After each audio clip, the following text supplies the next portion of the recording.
Safety will come to order. We're going to go right to a subcommittee since we don't have a quorum quite yet, but we may interrupt the hearing as soon as we get a quorum so we can take attendance and do one executive session bill. And we may have a long hearing, as we've heard the last time, in a Senate version of what we're going to hear today. So we're going to start with Representative Chris Bill. So you just fire away when you're ready on House Bill numbers 702, 53, 213, 216, 306, and 359. And thanks for being here, Representative. Absolutely.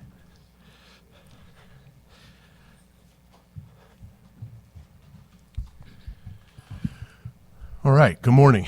Thank you, Mr. Chairman, members of the committee, senators. Really excited to hear this bill. It's a very, very important issue for my region and where I live. This is the first time you've heard from me here. I apologize to people in the audience. This is going to sound like a broken record. But again, I want to reiterate some of my background on this and talking points because I do feel it's important. So I just want to start, give you a little background on me, because throughout this process, my location of residence has been questioned because I do live in St. Louis County, not St. Louis City. But I do want to give you a background on why I filed the legislation.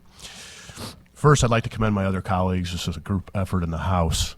And there were 6 other reps that filed this legislation in the House, and I'm the lucky one that got to handle it. So I do want to commend them. I'm a lifelong resident of the St. Louis region. I grew up a couple thousand feet from the city-county line in Shrewsbury. Half of my family was in the city, while the other half in the county. Before we were of age to obtain our work permits, my brothers and I ran paper stands all throughout the city. I went to a public school that still had a desegregation program. 2 of my best friends were twins from the North City area. I spent a lot of time in North City. If you're familiar with the city, the areas that I hung around with my friends were around Sarah and Martin Luther King Drive. I also went to high school in the city. I tell all of this to give you a background that I know my city and the county very well through life experiences. I've been a victim of crime in both the county and the city. And while I have broad shoulders and survived many experiences fairly unscathed, thousands upon thousands are not. Throughout my life in St. Louis, it has become worse and more violent, especially over the last 10 years, which has been under city control. Now in my adult life, I've built a successful business career in St. Louis. I sit as an ambassador on the Association of Corporate Growth. I serve as a mentor with Capital Innovators, which is a startup accelerator in the city. Excuse me. And I'm a member of Greater St. Louis, Inc., our business chamber. Hands down, the biggest issue we have in our business community in St. Louis is crime. Businesses are fleeing every day or week. There's an article with another company relocating out of St. Louis. I go downtown weekly for work, and it looks like a scene out of a post-apocalypse movie. Businesses boarded up, street barricades up, etc. This all being said, this bill is an attempt to restore order in a city that's been crushed by crime. My attempt here is to take politics out of policing and change the government structure to restore order to this department so they can functionally perform the basics of law enforcement. To give you a little more background, a little over 10 years ago, the city took control of the police department and promises were made on crime, cost savings, and growth in the region. We've seen the complete opposite. Murders have risen, crime per capita has risen, and the department has been defunded. Officer amount and recruitment has dipped below 1,000. Officers don't have the equipment or training to perform the job. 911 calls have almost doubled the population, and a couple years ago we were ranked top 10 most dangerous city in the world. We have leadership in the city that has consistently defunded the police and has protested and defund the police movements. We have leadership in the city that's been consistently corrupt with recent convictions and prison sentences issued. But lost in all these stats and arguments are the most important. People are dying. In a few short years, the number of people that have died under local control will eclipse the amount that were lost on 9/11. It's completely unacceptable. St. Louis is my home. It's the engine to the state. This is not a Republican-Democrat issue in my eyes. It's a public safety issue. It's been a state issue for a while. It was a state issue 10 years ago, and I feel it's a state issue now. And I think something must be done. And I've been very clear. I don't think this is the silver bullet. I don't necessarily even think this is a crime bill. This is, again, about restoring order to the basics of law enforcement so they can perform their job and put in a crime plan to get this back on track. That being said, I'm open for conversation. Any questions for the sponsor? Hearing none, thanks for bringing the bill to us. We're going to go into the hearing, bring witnesses in. Remember, we've heard this bill in a Senate version, so keep your comments. If you have written testimony, just email it to us for any witnesses. We will get that out to every member of the committee. Please don't repeat testimony from somebody else over and over. Try to cover new ground. And we're going to have to limit it to just a couple minutes per witness because we only have an hour in here, and we have several big bills that we need to get to today. So not to make light of this, but we have heard this a version of this bill. So if witnesses would just respect our time in that way, that would be very, very helpful. Before we get to that, we got a quorum here. So I'm going to go into taking our attendance so we have a quorum and go into executive session. Ben, call the roll. Senators Fitzwater, Brown, Bean, Eigel, Razor, Schroer, Williams. Quorum being established, we're going to go into executive session. I may make a motion to move into executive session. Do I have a second? I move that Senate Bill 534 be brought before the committee. Do I have a second? I have a second. The bill is before the committee. I move that Senate Bill 534 be voted out of committee. Do pass. Do I have a second?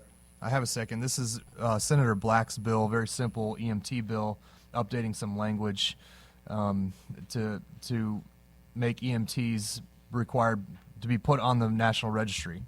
Any discussion on the bill? Hearing none, Ben, call the roll. Senators Fitzwater, Aye. Brown, Bean, Eigel, Razor, Schroer, Williams. By your vote of 4-0, you voted do pass Senate Bill 534. We will move out of executive session and back into the hearing on this bill.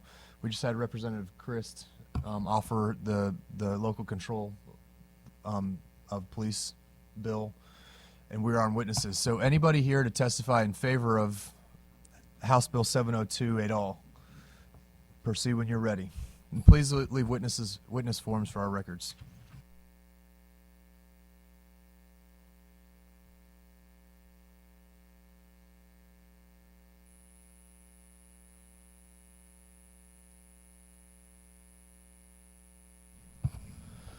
Any questions for Jay? Hearing none, thank you for your testimony. Further testimony in support, House Bill 702. Good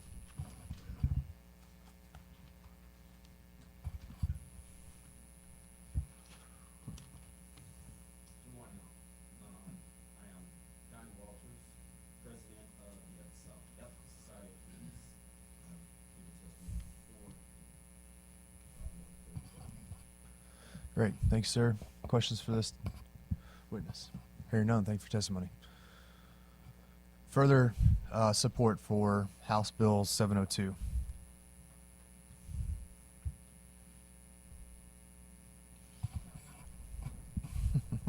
Take your time.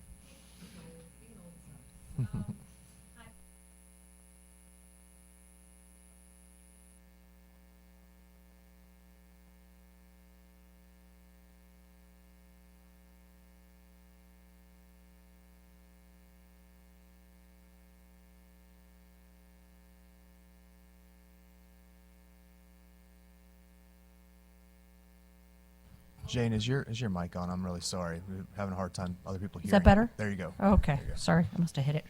Last night was the Board of Aldermen elections, and where they elected every Board of Aldermen member, and only 18% of voters showed up, and so clearly the progressive movement won last night. So we suspect that our fortunes are not going to get better in the city of St. Louis. One alderman member who was elected, part of his platform was disarming all traffic police officers. So, yeah, I know. And so, yeah, that's one of our new aldermen. So we have concerns. Last night, the president of the Board of Aldermen tweeted out, great news for Chicago. The progressive movement prevails. That was our president of the Board of Aldermen, who is a known defender of the police, congratulating someone who is actually a police abolitionist who's now going to be the new mayor of the city of Chicago. So that is very concerning, and only 18% of the voters voted. another thing is, I think that we need to talk about a couple issues. One, there's been a lot of work done with the press in St. Louis to indicate that somehow the fiscal note on this is going to be $1 bazillion. I don't even know the number that they're giving people, because the police assets that would go back to the police board, under this bill would somehow either violate Hancock, which we all know that last year there was a constitutional amendment passed that said any police department that's governed by a police board, that the unfunded mandate does not apply. That's not limited to Kansas City, contrary to what some have argued. That is for any department that's run by a police board. So I think even in the House, not being aware of that amendment, there were raises given in the hopes that a raise would produce an unfunded mandate that would in fact kill the bill, but they hadn't read the Constitution. So I wanted to make sure when the police department went from state control to, or police board control to local control, all of the assets, the state gave over all of the assets. Those assets were, a lot of those were from the police board. So the state has offered money. The state offered $4 million for overtime and recruiting. The mayor said no. The mayor canceled a contract with the federal government worth $9 million of revenue a year in order to prevent detainees who are arrested by the feds, city residents, from being detained in the city jail. And that was so they could close the workhouse. So they needed to decrease the population. So they canceled the contract with the feds. No offense, but the feds are better payers. There's a better daily rate and they pay on time. And so the city lost $10 million in a contract because they refused to hold detainees, federal detainees that are residents of the city of St. Louis who are being prosecuted. The feds are prosecuting upwards of 2,000 cases a year. That used to be about 400 a year, but they're doing a lot of the gun cases. But those prisoners now are being held all over the country because the city made a policy decision they were going to no longer house detainees. That $10 million that the city lost in ongoing revenue came out of community policing, which before used to be, it's out of patrol. Also, there's been more than $40 million diverted out of police to social programs, which I support, but I don't support that as being part of the police budget. Also, if you look at the budgets, the operating plans for the city of St. Louis, if you look from 2013 till when local control started to now, the budget is much bigger, but the policing is a lot less. So that was one of the fundamental problems or the promises of local control, is it would save money and have less burden on policing, and it's actually gotten worse. So those were just some of the additional points I wanted to make, and I stand for any questions. Any questions for Ms. Duger? Senator Schroer, proceed. Jane, you're an attorney, correct? I am. I am too, which kind of, it bothers me that we have media in St. Louis that is saying in this bill, whether it's the Senate bill or the House bill, we're going to take away control of budgetary issues, of policing issues, and give it to a board of old white guys in Jeff City. I couldn't find that in No. this bill. Who would make up this board? They're citizens, and in fact, Citizens of Missouri? No, the citizens of St. Louis. That's what I and thought. they have to be confirmed by the Missouri Senate, and will be, I think, sponsored by city senators. So this is genuinely. I talked to a board member. I talked to Chris Goodson, board member, on the way up here, and he said, he wasn't able to come up today, but he said, please let the committee know that, one, I was never, ever asked by the governor to do anything, was never contacted by the governor who appointed him about policing in St. Louis. He said these were citizens, all walks of life, north, south, central, west city of St. Louis, who are all members. They all took it very seriously. They said, he said it's the highest level of citizen review. It has the police board that's contemplated returning to, this isn't new, has more powers than any citizen review board that they're allowed to enact under current state statute. So this is City of St. Louis citizens governing the police board. Discipline, policy, everything is citizen, and which is very similar to St. Louis County. It's not like this is out of whole cloth somewhere. St. Louis County is under a board of police commissioners. And, you know, the city of St. Louis, the only reason they have legal authority to have a police department is because of state statute. There was never a situation in which they had a police department that was governed by local law, at least the authority to have one. So the state has always had control and authorizing power over the city of St. Louis's police department, as well as Kansas City. Well, let's back up to when this issue went from state control to local controls. Can you emphasize some of the promises, the campaign promises that were made if local control were to pass? Well, one, they said it was going to be a big budget savings, and that's false. The police budget is far bigger now than it was in 2013, and we have probably 300 to 400 less officers. So the budget has ballooned, but the policing has been constricted. Yes, there's always been issues hiring police officers, but we are all we're at DEFCON 5 now with the ability to hire officers. There's no recruiting, Officer Donnie Walters testified about how recruiting has basically, stopped. And the mayor was offered money for recruiting from the Attorney General in a debt that came along with taking the police from state board to local control, part of that debt money, and the legal claims involved in that, and she refused the money. So another promise is made was, that there would be, budget certainty, which there isn't. Wasn't crime reduction a big part of this? Well, of course, everybody thought that maybe local control would help that. But we have far less officers. Literally since 2013, they have been decreasing the number of officers. And that was in the budget. What do you attribute that to? Because that's a question that I get all the time is, why can't they just hire more officers? And I know a lot of officers that have transferred out of St. Louis City to St. Peters, to Wentzville, to O'Fallon. And they give me their reasons, but what do you know? Well, one of the things that was in the local control law that's now there's a couple things being violated. One, there should be no politicizing of the police department. The mayor's office, public safety, they should not be meddling. In fact, if anyone meddles with an investigation, whatnot, the law now, under which they have local control, says that anyone that interferes, including an elected official, that they lose their position forever. So I think that the sort of the high level of involvement from a political standpoint is a promise that has been broken. The local control law provides that city officers are supposed to have separate personnel policies that are unique to the police.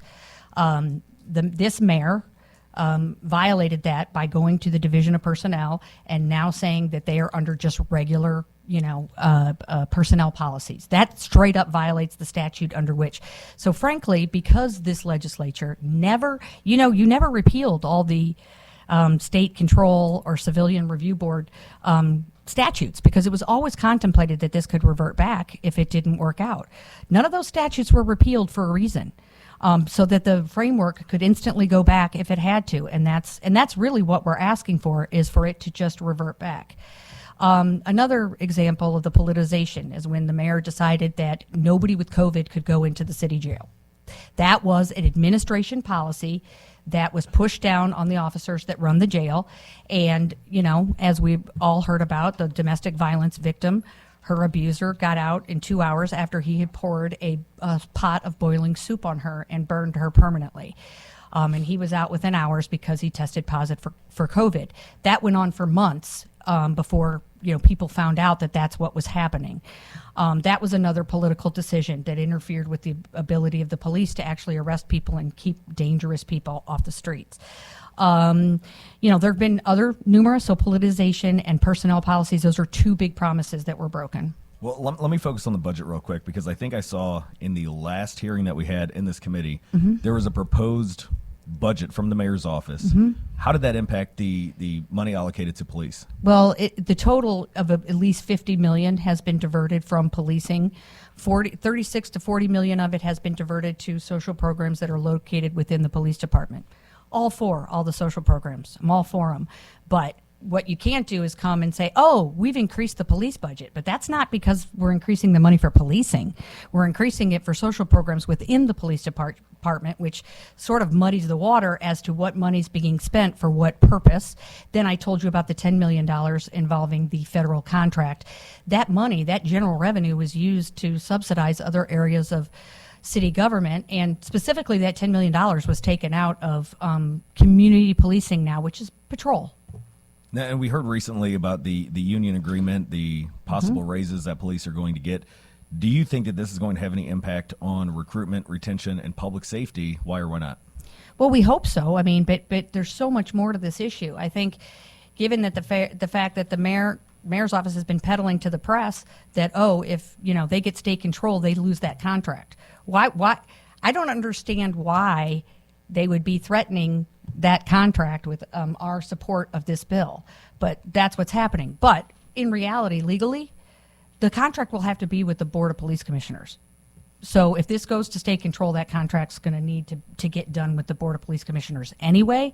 But the idea that I got 4 or 5 calls from St. Louis Press saying, oh, well, if you guys get state control, you lose your raise. I mean, why is that being peddled? Why are we in the press sort of being punished for supporting this bill? Was there anything in that agreement that said? Yeah, it says if this contract is null and void, but it would be anyway because you have to have a new contracting party.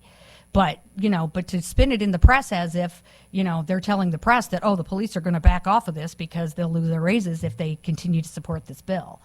So that's a sort of another level of politicization that is inappropriate. I mean, we should all be on the same side. Recently, as a lawyer, you will know, there was a case in which there was some friendly fire involving a police officer who came upon a scene that was, and he was off duty, and he got shot. And he sued the police department and the city and everyone. And the suit's been going on for 5 years.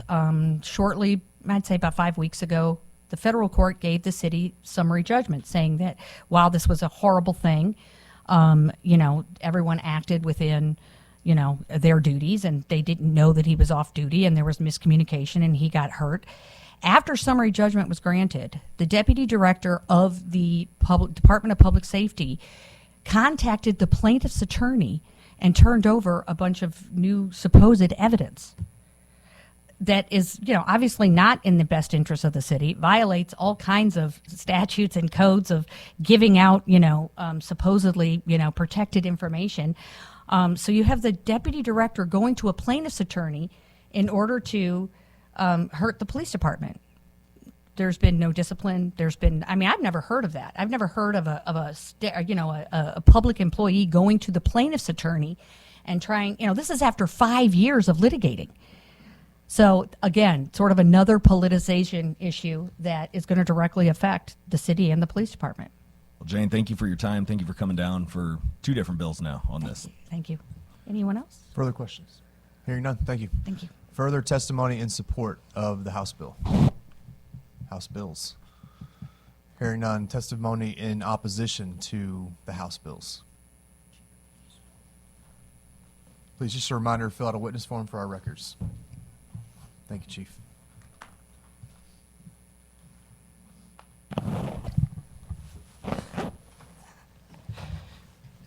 Good morning, Chairman, and good morning, members of the Senate Committee on Transportation, Infrastructure, and Public Safety.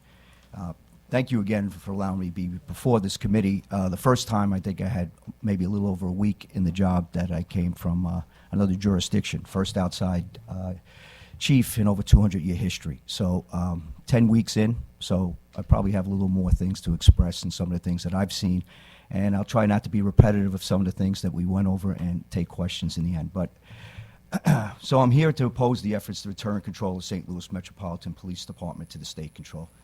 St. Louis residents demand and deserve police accountability and a police force that's responsive to their needs.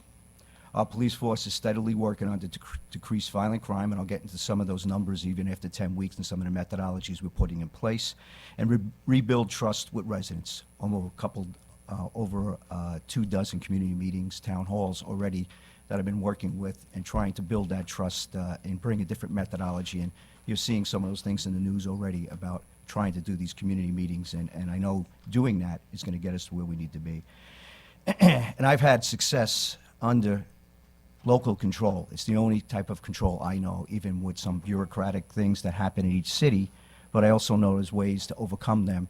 When you put the right leadership in place and you also give that the authority to the police chief, which I know and I've been assured by this administration when I took this job, that when I came in, I'm going to be the police chief, regardless of other things that are going on and things that have been talked about or may have happened in the past where there might have been meddling and some political things that are happening. I would not take this job if I didn't have the ability to do that, because the only way to have a successful police department and public safety and to lead brave men and women and work with the community is to make sure the chief doesn't have to deal with a lot of those things. So I can't speak to what happened in the past. I can speak to what is happening now and what in the position that I've been in for the last 10 weeks and what I've seen and what I've been assured. I came into my current role on January 9th, 2023. I have more than 30 years of law enforcement experience. I started my career 40 years ago in policing. I've had executive experience in New York, Chicago, and Wilmington, and I served as a chief in Wilmington and also Chicago. In my last place, Wilmington, Delaware, it was dubbed Murder Town, USA. A lot of similar issues. In 2015 Newsweek article, if you want to look it up on the internet, it'll come up right away. Wilmington, Delaware, Murder Town, USA. When I left January 6th and then took this job January 9th, but in January 6th, after almost 6 years of putting the same type of methodology that we're started to do here and continue to do here in the city of St. Louis, we had over a 60% reduction in murders, 50% reduction in non-fatal shootings, and over almost a 40% reduction in overall crime. And that's even after the coming out of a pandemic. In a city that suffered a lot of things that this city suffered in many cities throughout the United States. I'm looking to replicate these things that we've done in other cities, and I know we're off to a good start. Right now, even after 10 weeks, it's still a short time, but at least the needle's going in the right direction. We're down 10% in homicides, and we're also down 30% from where we were 2 years ago. Our clearance rates are above national average with homicides, and unfortunately, when there's a homicide, if you get those clearance rates up, it takes a killer off the street and makes sure you can bring closure to the family. It's over 80%. National average is 60%, and urban cities is at 40%. So great job by the detectives that we have working in the St. Louis Metropolitan Police Department, but it also shows that the community is cooperating with us, because the only way to solve those cases is to build trust in the community, and they need to come forward and trust us and trust the police department, the job that we do. In my position, I can tell you how things operate on a daily basis, and I can clarify any concerns that this body may have about political interference. Every time I engage with the mayor or her staff, I am assured that I have full support and their faith in the ability to do this job. This administration's ability to negotiate a historic labor agreement and increase pay for the officers shows the commitment to these law enforcement officers, and also shows to me they got a commitment to law enforcement and public safety. As the mayor said to me repeatedly, and just even the other day, I was hired to lead, and they're going to let me lead. I believe my ability to lead effectively depends on maintaining local control, because it's what I know. Policing is an inherently local profession. Those who understand the community best live there. They know their neighbors. They know their officers. Policing works best when there's trust and accountability. Local control is huge, a measurable part of that equation. The push to return control, I'm not going to get into this. We know the history of it. I don't need to go back to the Civil War that's been talked about and how we got to state control, back to local control. That's been talked pretty heavily in this room. But I rely heavily on data. I bring a strong CompStat-based management style to the St. Louis Metropolitan Police Department and already began to implement those things early on, and we're starting to see those results. Each data point to me is someone's life that was fundamentally changed by their experience. That is why when I look at data to show me proof of the state's track record leading police departments, I see that there is state control in other jurisdictions and in the state of Missouri. And I don't want to go into other places, but even under state control, they have challenges in crime. They have challenges in crime. So I don't think it's so much about local and state control. It's about the leadership and being allowed to do the job and work with the community, and then also get the support to the police officers. And that we have a new contract that's been fully executed as of last week with the union, and where we've gotten raises for our police officers that make us competitive with the surrounding county and the jurisdictions, where that has been the biggest problem, I believe, when officers are getting this disparate pay and the officers in the region, and it causes leakage for people to go to other places because they want to feel an ability to be paid what they believe they're worth. And I think the mayor has recognized this with the amount of raises, without to get into it. I think it was at 8, 10, and 12% for the officers, and at 9, 11, 13% for the sergeants. That is one of the biggest raises that I've been told historically has been given to police officers in this jurisdiction, and certainly deservingly so. And there is where we can start to build off of when we talk about retention and we talk about recruitment. That's where we can build off of that, because it really came down to pay. And I think that's been addressed. I'll take care of the rest when it comes to morale, training, and making sure that this place is run professionally. And when it's run professionally on top of pay, people will want to come work in this place. I have 4 officers already since I've been here that have sent me letters asking to come back to this police department and work, because when they went out to greener pastures, so they thought, they've asked to come back. Well, the first thing I needed to do is find out, why did they leave? Did they leave in good standing? And if they want to come back, are they in good standing and coming back? Because I'm not going to take a problem from somewhere else and bring it back just because I need bodies. I'd rather have good bodies and not people that have problems. 4 of them are coming back.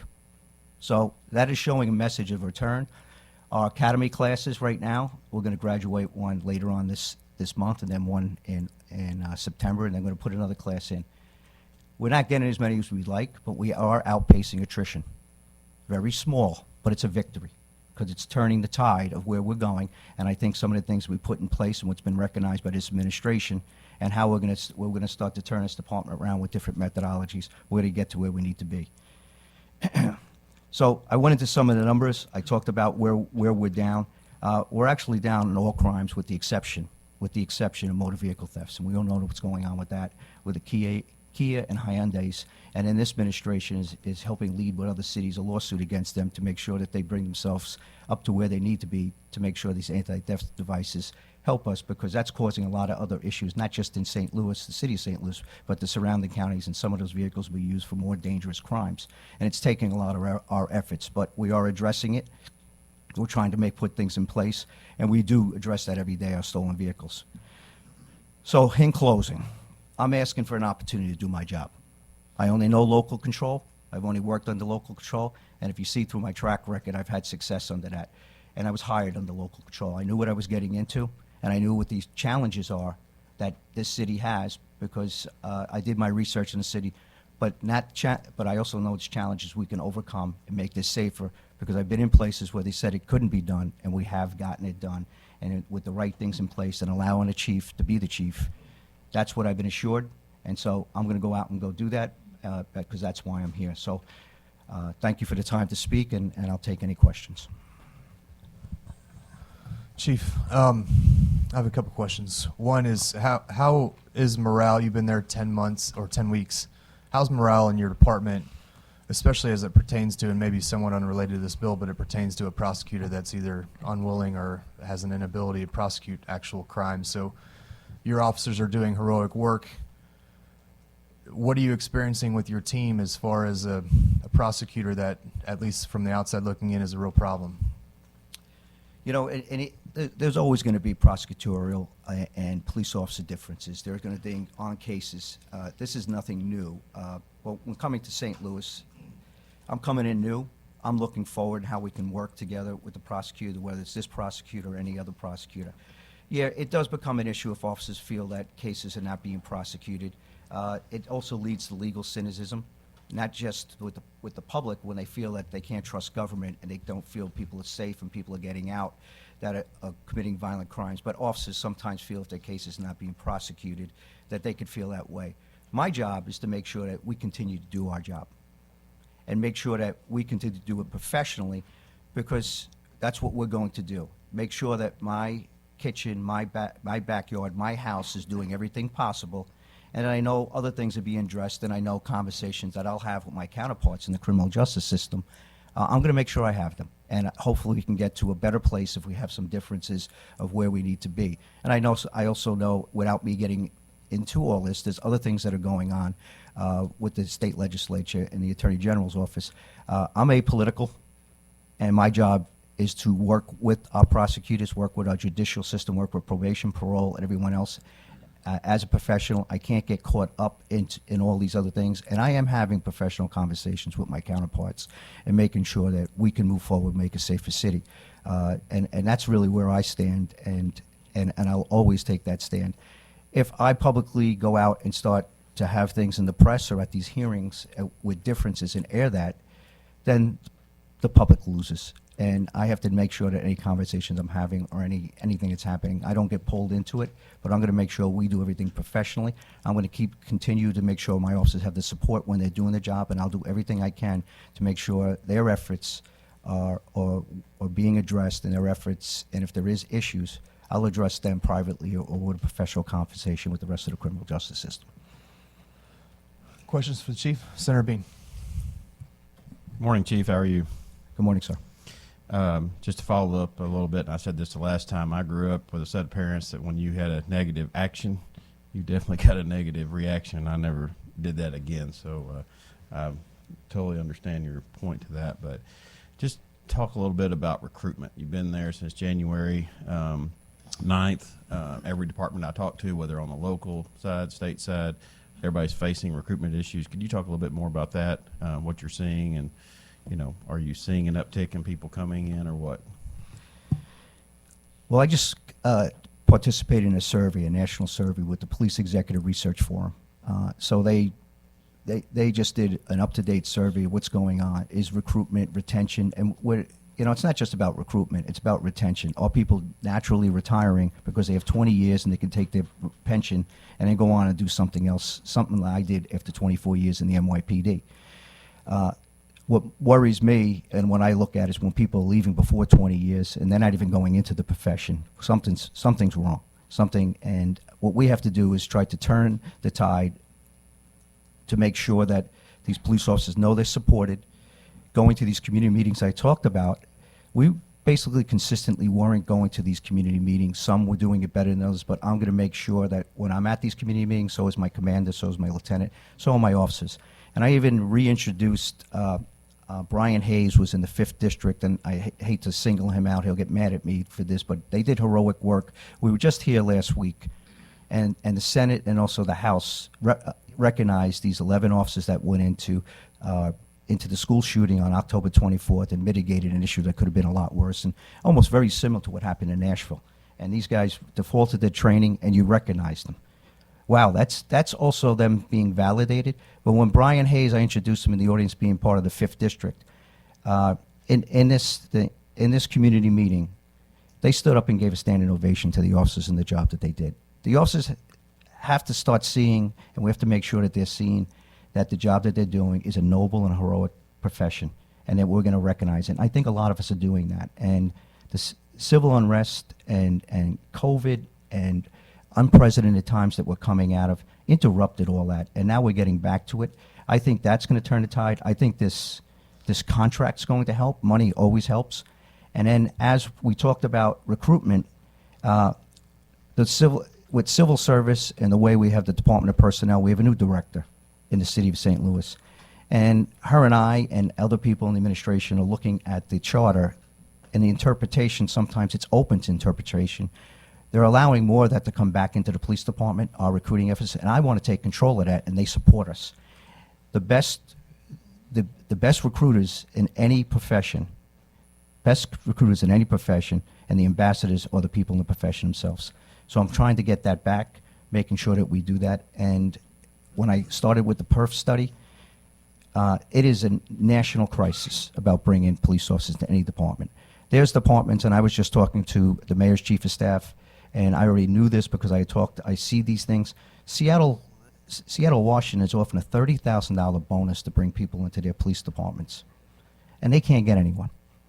Surrounding jurisdiction where I was outside of Wilmington, Newcastle, was offering my officers $10,000 and a take-home car. They weren't getting anyone. So I think we have to come at it from a lot of different ways, and I think the validation of this contract, leadership, making sure these officers know that they're supported from not only the administration but also the chief of police on down and the command staff. We're going to help try to turn that tide, try to make sure we recruit them. But I'm not going to sit up here and say we're going to get this done overnight, but I certainly have a plan in place to try to get us to closer to where we need to be and try to get back up to budgeted strength. Further questions? Senator Schroeder, really quick, we're running up against the timeline. Sorry. Chief, thank you again for coming. Briefly, I know you've mentioned a lot of good ideas and good plans, but why can't you institute those plans under state control? What's different about these plans that you're able to do under local control that you can't do under the black letter of the law, whether it's my bill, Representative Chris' bill, under state control? I'm not going to, well, first of all, if this ever goes to state control, I don't know. I'm at the pleasure, and if I would be fortunate enough to still stay the chief if it goes to state control, I'm still going to police the same way. I'm not going to, I have a style that you bring me in, and I've been successful in it. And that, if people are going to ask me to change that, then I'd have to. But that style and those plans effectively could be done, and it could be honored under state control like it would be under local control. I think the biggest thing that I look at, and since I've been part of 4 cities, I'm thinking the representation of where you're looking at dealing with either councilmen, aldermen, board of alders, the council, how much they're elected by the local constituents, and therefore they're the voice, and they also legislate, and they also speak with the police, and we work together. Sometimes I worry if that gets lost, and some of those things, and sometimes it's not always the greatest relationship, but certainly when you're dealing with a lot of personalities. But I'm used to dealing with that, and I'm not sure if this bypasses it. See, I don't know, like you're asking me a question, I don't know what it's like under state control, but I do know what it's like under local control. Well, you had mentioned something which I think both of us agree with. We want to take the political interference out of policing. I know you even mentioned that it's something that you would not like to deal with.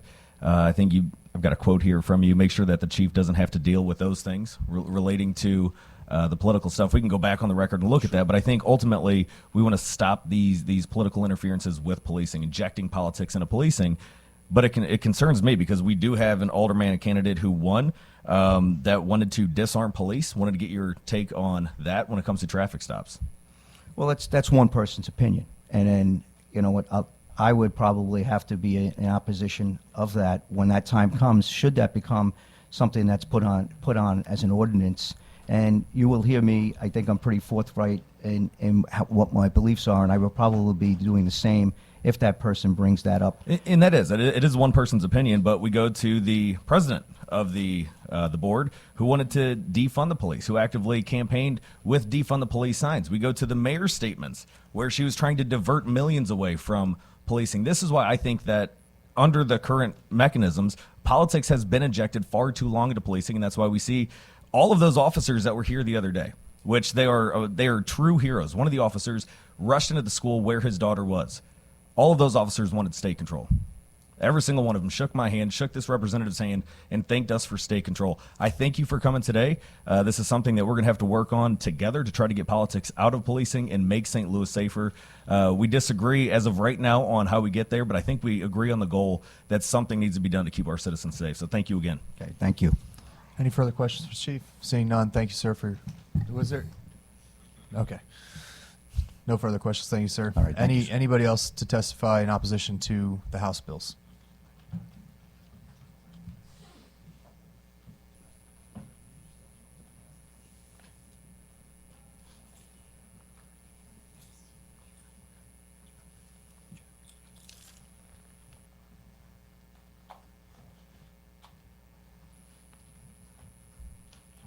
Again, we're running up against a steep timeline here. We're getting booted at 9:30, so please keep your comments short.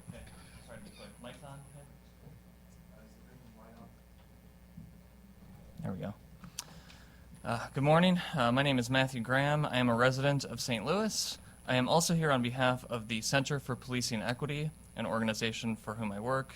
It's a nonprofit that gathers and analyzes data on behaviors within public safety systems and uses those data to help communities achieve safer policing outcomes. I urge you to vote against House Bill 702, which would remove local control of the St. Louis Metropolitan Police Department from the city of St. Louis and place it in the hands of the state.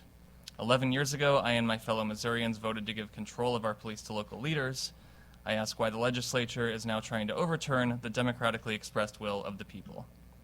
Misleadingly dubbed the Safer St. Louis Act, the legislation comes in response to grassroots efforts to realign the city's public safety systems to meet community needs. The Center for Policing Equity is proud to support community-led efforts in St. Louis that would reduce policing's harms, facilitate trust, and build public safety strategies that will deliver genuine safety across the city. Unfortunately, this bill is part of an alarming trend to strip power from black leaders in cities with significant or majority black populations. History is riddled with similar efforts being made by primarily white power structures whenever black people try to wrest control away from those power structures.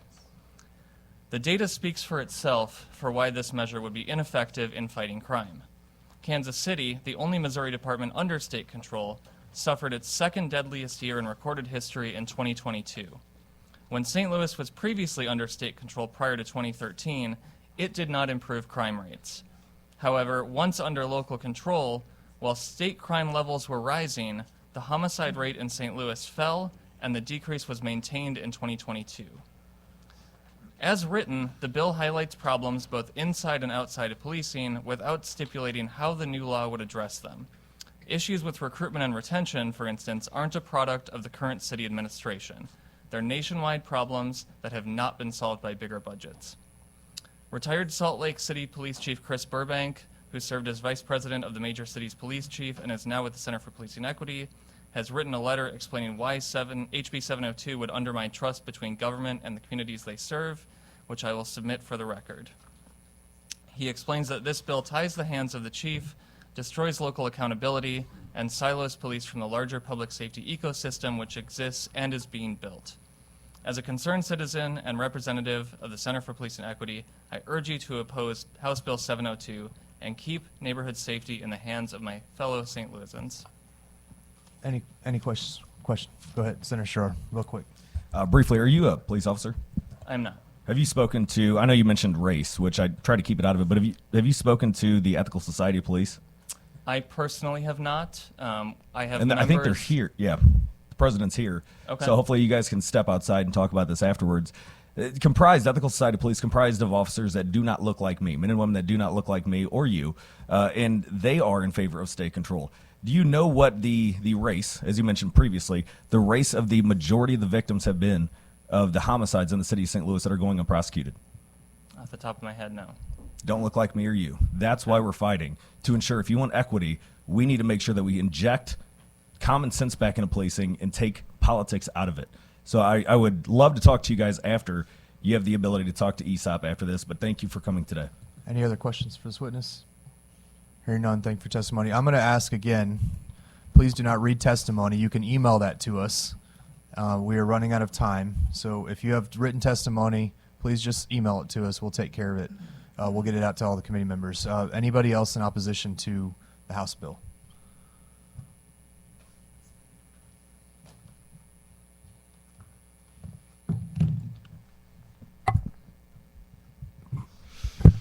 Good morning, Mr. Chair, members of the committee. I'll be very brief as I've previously testified on this issue in front of the committee. My name is Mallory Rush. I'm the executive director at Empower Missouri.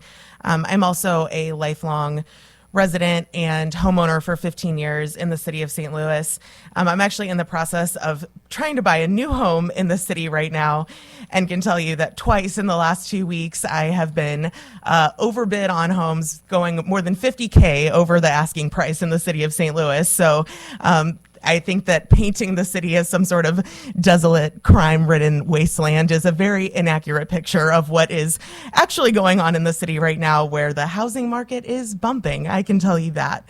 I've submitted written testimony. I really just want to make 2 points. One is that there's just not any evidence that state control will have any impact on crime. As previously stated, the state has control over the Kansas City Police Department. It's the 8th highest murder rate in the country. And the per capita murder rate in St. Louis was just as high in the 90s under state control as it is now. So it's unfortunately, I appreciate the effort here, and I also want to see crime reduced and the city be made safer. I just don't believe that this is the pathway to do it. And the only other thing that I wanted to say is that, I really appreciate Senator Schroer's comments about political interference. And I'll just say that I think political interference is in the eye of the beholder, right? So I think many folks here believe that the locally elected officials in St. Louis are interfering in the police business. I think that many residents believe that this attempt at a state takeover is the state interfering in politically interfering in the process. So, just remember that there is a major perspective issue that has to be dealt with, and that the local residents of St. Louis have chosen our leadership as recently as last night, and that those folks have elected individuals who not only want to combat crime via policing, but also by addressing the root causes of crime in our city, which are all rooted in poverty. Thank you for your time. Questions for this witness? Hearing none. Thank you for your testimony. Thank you for testimony. Anybody else here to testify in opposition?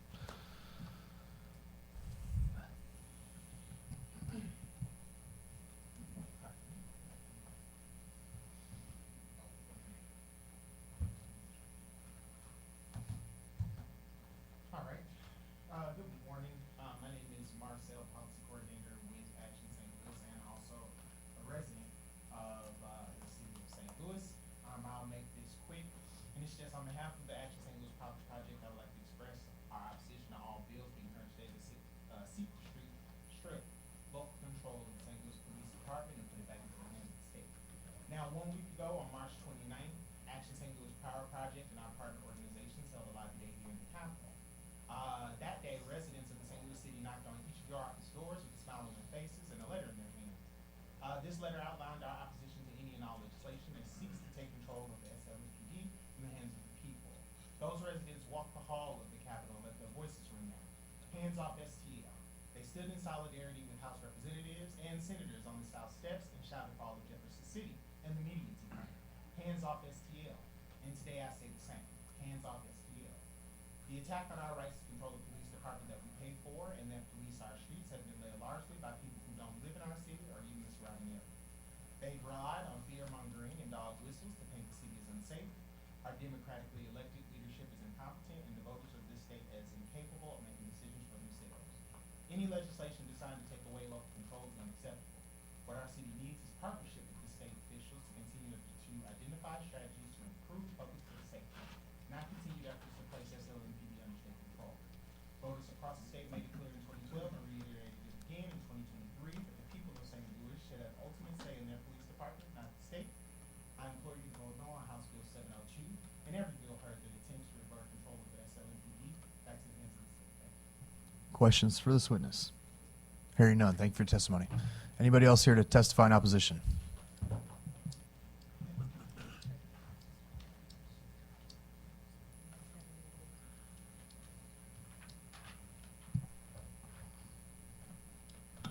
I promise to be super speedy. Sharon Galway Jones here on behalf of the Missouri State Conference of the NAACP.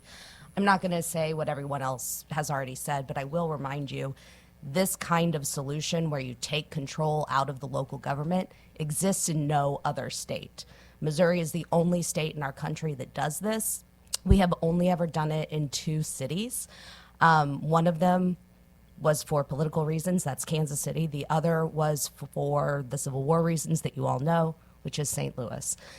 This is not a return to normalcy. This is not a return from an experiment. This is a solution that is founded on bad ideas, and it's a solution that no one else has found. Other states have found ways to deal with their crime problems without doing this, and we need to as well. Thank you. Questions for this witness? Senator Schroer.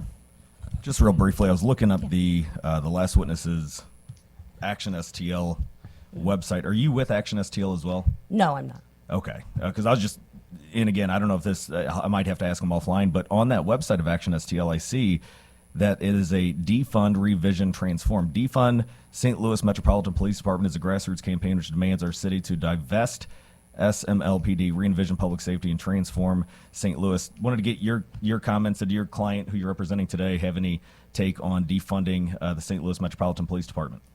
We believe that police should be well-trained and professional. Okay. And I would remind the senator of the First Amendment. They're allowed to say that if they want. Well, yeah, anybody can say anything that they would like to, but Sure. defunding the police department, which under local control, the top 10 most violent years when it comes to the murders in St. Louis, 7 out of 10 have been under local control. 3 of 10 have been under this current mayor. So I don't know what the First Amendment has to do with any of this, but I think defunding the police has a lot to do with it. Politics has a lot to do with it. Getting back to common sense, flooding the streets with safely trained police officers. is going to be the solution, not defunding them. But I thank you for your time. And thank you. You are certainly welcome to think that defunding is not the solution. We think training and professionalism and allowing the local community to decide what their police force looks like is the solution. Further questions? Hearing none. Thank you for your Thank you. testimony. Anybody else here in opposition? Anybody here for informational purposes only? That will conclude the hearing. Representative, thank you for your time and bringing your bill to our committee. We'll now go to House Bill numbers 903, 465, 430, and 499. Representative Haffner, thanks for being patient, and you can proceed when you're ready. Sorry for the long wait.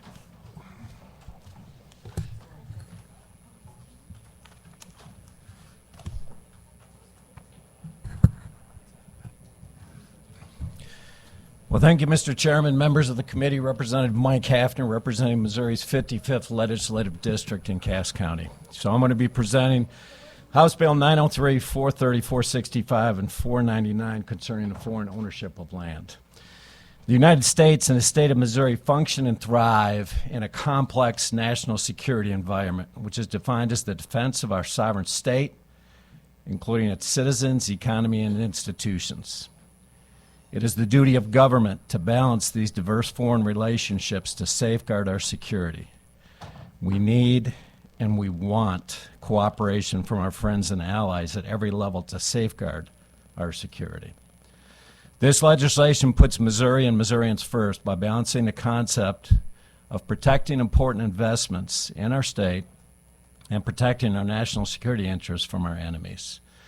And I'm going to cite an example to put together what this bill is all about. I do not believe that we can separate what is going on in a global market system with what is taking place within national security and how it's impacting our forward deployed combat troops. Boeing Corporation, right outside of Boeing, a few years ago, Britain purchased 5 acres of land. They put a communications facility there. Boeing wants and needs this investment. The state of Missouri needs it. More importantly, it enhances our opportunities of the United States and the state of Missouri to invest in Great Britain. But the most important aspect is it enhances our relationships in the forward deployed combat theaters. Every one of my combat deployments, I worked with the Brits. We cannot separate these aspects. They all intertwine. So, as far as House Bill 903, what does it do? It defines a foreign business entity. And I spent time talking not only with the State Department, but also with the Treasury Department to make sure that this listing on business entities matches what is happening in the international environment, and especially to capture what's going on in the Russian Federation. It restricts foreign ownership of land from 1% down to 0.5%. It also changes the reporting process. It requires foreign entities to report a sale, acquisition, transfer of land, or if the land use changes, in addition to every 5 years. Right now, as the bill is written, that report goes through the Secretary of State. Many of the agricultural partners are sitting behind me, and they have asked not only for simplicity on this bill, but also some considerations of keeping that reporting process through the Department of Agriculture. I'm more than willing to do that, and Mr. Chairman, I'd like to talk to you more about that. The important aspect of this, as I had talked with the State Department, is to ensure the state of Missouri has an enforcement mechanism. And that's why it's important for this report, not only if it goes through the Department of Ag or through the Secretary of State, but it has to go through the Attorney General. I appreciate their willingness to engage with us. There are some very specific tools that are available to help him with the enforcement mechanism. And Mr. Chairman, I do want to bring out within the bill, it gives him automatic divestiture of foreign assets that already exist in Missouri statute. So in addition to that, we talked about the enforcement mechanism through the AG. The other part of it deals with the national security aspects of my definition of a restrictive country. And Mr. Chairman, I'd like to talk to you offline. I appreciate what you have in your bill with the 15 CFR 7.4, which includes some additional information on Cuba and the Special Administration region of Hong Kong.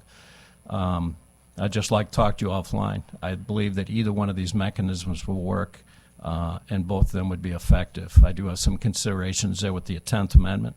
I would like to keep that list inside the state of Missouri and not count on what's going on within Washington, D.C., but both are effective tools. So right now, a restricted country in my bill is defined as China, Russia, Iran, North Korea, and Venezuela. And I made sure when I talked not only with the State Department, but also with the Committee on Foreign Investment of the United States, that this is tracking with where that committee is going as well. There is a review mechanism on this, which is inherent to the state of Missouri, so every 2 years or as needed, the governor can take input from his Homeland Security Council and follow the legislative process to put additions or deletions on that list. Mr. Chairman, just for brevity, I know you have specific mention in your bill, the 50 U.S.C. Section 4565. There are some considerations on that, and there are some tools that are available not only through the banking industry within the state of Missouri, but also through the Treasury Department. And I've got some specific liaison and points of contacts that may help with some additional information. With that, sir, I'll take any questions. Great. Thank you for bringing your bill to our committee. Questions for the representative? Senator Eigel, go ahead. Thank you, Mr. Chairman. Thank you, Representative. Appreciate your testimony. First question, would you be open to an amendment that reduced the cap from 0.5% down to 0?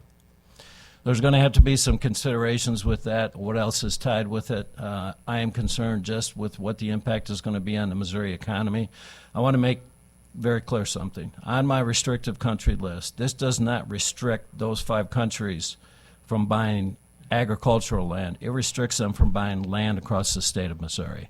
I'm very concerned, especially outside of the military bases, that we are restricting access, especially with the capabilities, the air assets out of Whiteman, out of Boeing, that there is a restriction for China, Russia, Iran, North Korea, and Venezuela. Right, but you're not willing to support... No, sir, I did not say that. I'll be more than willing to sit down and talk with you.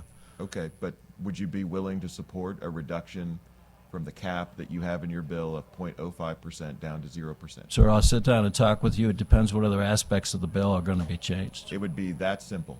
Just changing the 0.05% that's in your bill right now to 0%. I'm going to have to talk with you more. There's going to be a significant impact on the Missouri economy. As of right now, there's some... What impact would there be to the Missouri economy? Well, as an example, there are some New Zealanders that are in the process of considering buying some land up in northeastern Missouri. I mean, if we take that free market access away and it goes across the market, I want our friends and allies to be investing in the state of Missouri, no different than Great Britain and what they did with the Boeing Corporation. I want that investment available to the state. It's good for the market. It's good for our international relations. It's good for our war fighters overseas. You know, when I think about the restrictive list that you've put in this bill, I can't help but notice that some of the most repressive autocratic regimes on the planet are not included on your list. Countries like Uganda, Azerbaijan, the Philippines, Ethiopia, Sudan, that consistently show up for massive human rights violation, political prisoners, torture even. Do you think it's a good idea that these countries ought to be allowed to buy Missouri farmland? Well, sir, I'd go back to the same thing that the chairman has done within his bill. We're trying to follow the guidelines as listed very clearly, not only in the national security aspects, but with our alliances and treaties. And if you would like, it's just a yes or no question. Yes or no? Okay, I'll give you 3 answers. Zerling versus Miller, a court precedent that deals with state rights as it deals with intruding upon alliances and treaties. I was very specific in choosing a list that I did because of that court case and a follow-on precedent case. I'll be more than happy to share that with you if you would like. I believe that we've got to be very careful, and that's why the chairman has chosen the list that he did, that we're following the line structure stated very clearly within the United States of America. We go beyond that list, we run the risk of going to courts, we're going to lose the whole thing. We got an opportunity to protect the assets, not only the market system of the state of Missouri, but also our national security assets. You mentioned allies of the United States. Would you consider Germany an ally of the United States? Yes, sir, I would. They're a NATO partner, and I fought with them on many occasions. So you are comfortable with German nationals buying American. No, sir, it's not what I said. And I believe we had a conversation about this previously. Working with the Treasury Department, there's some tools out there, specifically through OFAC, the Office of Foreign Asset Control. That tool has been introduced not only to our Attorney General, but also to the Secretary of State in order to track not only those entities that are against the United States, meaning countries, but also business entities, individuals. It tracks multiple groups, including proliferation of weapons, proliferation of humans, anything that goes against the national security structure of the United States.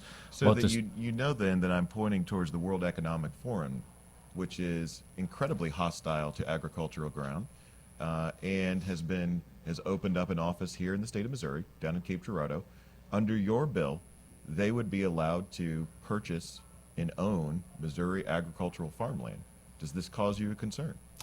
Sir, I'll be more than happy to talk to you offline. There's protections within the OFAC system. There's protections within this bill. Is there I am not protection allowing in this bill to prevent the World Economic Forum from buying this ground? I don't believe that there is. Yes, sir, I believe that there is.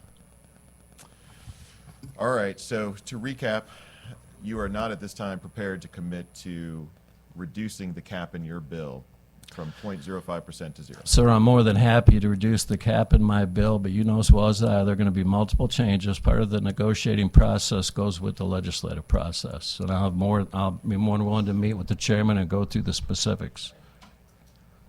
All right, thank you, Mr. Chairman. Further questions? Seeing none, thank you, Representative. We will be discussing this together. We'll get in a room and figure out what the path is forward. Anybody here to testify in favor of the House bills?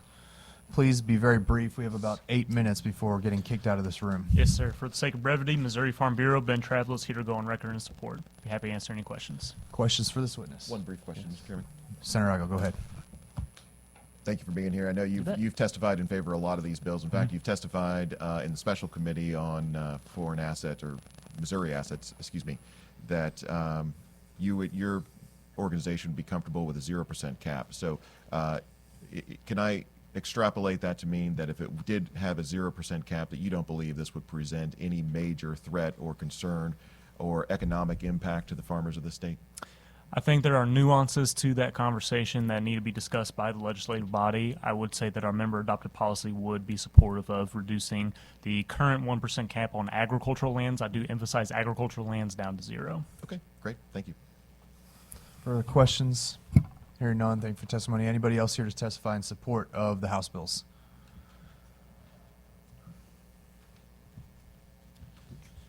Thank you, Mr. Chairman. For the record, Steve Carroll, registered lobbyist here on behalf of Missouri Rural Crisis Center. Just want to go on record in support of this bill. We think it's a step in the right direction, but we would be supportive of a 0 cap on agricultural land, should that be the case. Questions for this witness? Hearing none, thank you. Further testimony in support. Testimony in opposition to the House bills.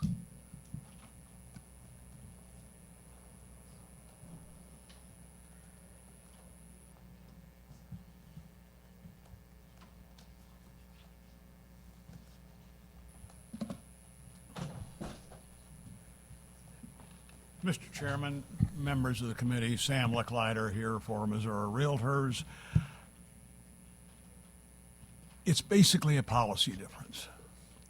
We believe in smaller government in this instance, not in all instances, but we believe that limiting people's right to sell their property for the highest amount is not a good idea. Apparently many people disagree with us, and that's fine. We have no interest in selling the state to China or Japan, or, I mean, many years ago when this first came up, the worry was, my golly, the Saudis, who were awash with oil money, were going to come in and buy the state. Well, that hasn't happened.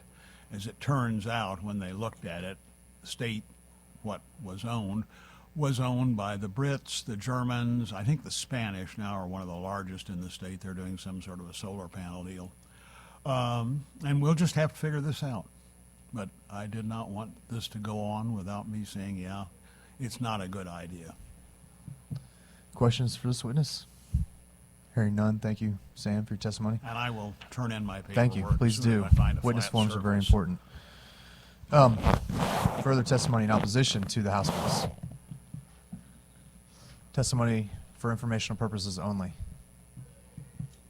Hearing none, that'll conclude the hearing on the House bills. Thank you, Representative Haffner. We will be in discussions on where we go, how we move forward with this bill. We are not going to hear the Senate Bill 649. We may hear it next week, but there are a lot of discussions around this that I think we're going to have in the next week, few days, and I think there's a path forward on it. Just got to get everybody at the table. So that'll conclude the hearing on transportation infrastructure and public safety. What was 649?